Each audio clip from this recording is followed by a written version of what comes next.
इज्जत जाली तोहर आज आज आज एक दिन लायल बानी गाँव में तोहरा नाच लागो त सब इज्जत जाली तोहर आज बोलत बड़ ढेर बढ़ के बोली हाँ बढ़ के बोली बोली अरे का कहता रा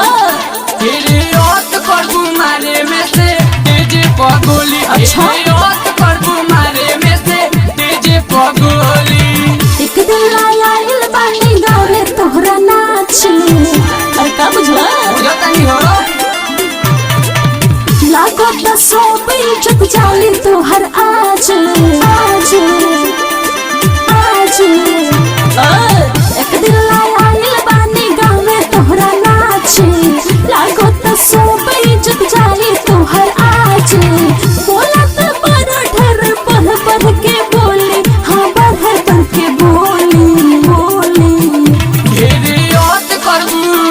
अरे का कहता रा मारे में से तेज पगोली। अच्छा मारे में से तेज पगोली। अरे चाचा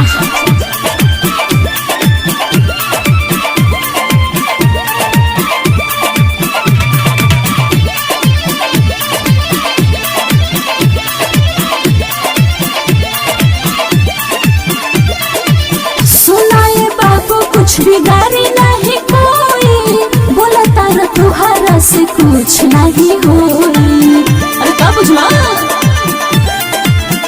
हाँ सुनाए बाबू कुछ बिगाड़ी नहीं कोई बोला तारा तुहारा से कुछ नहीं होई जा जा बोले वो सब गाँव टोले हाँ सब गाँव टोले अरे का कहता है बाबू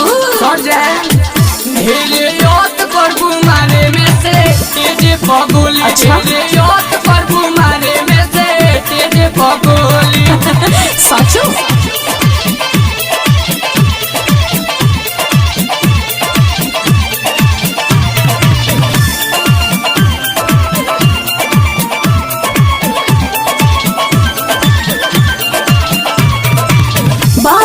बाबू अभी उम्र तोहर काछ लगातार साथे साथे हमारा होना अरे अभी छोट बड़ा हो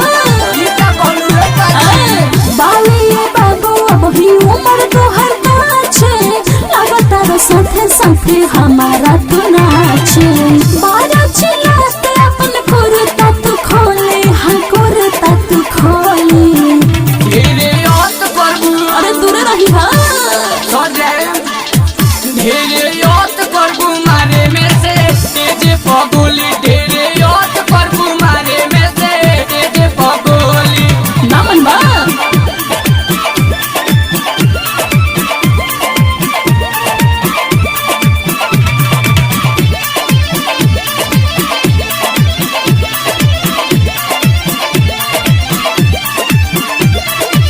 सुनाए पप्पू रजनीश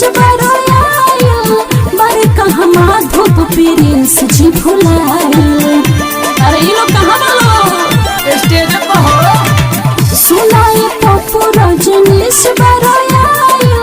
बड़े कहमा धूप प्रिंस जी भुलाए कहतारी रुचि अब के हुसे नहीं डोली के हुसे नहीं डोली अरे तोहरा से कुछ ना हुई हो गई हो मारे में से अच्छा तेज पगोली। मारे में से तेज पगोली। एक दिन लायल बानी गाँव में तोहरा नाच अरे का बुझला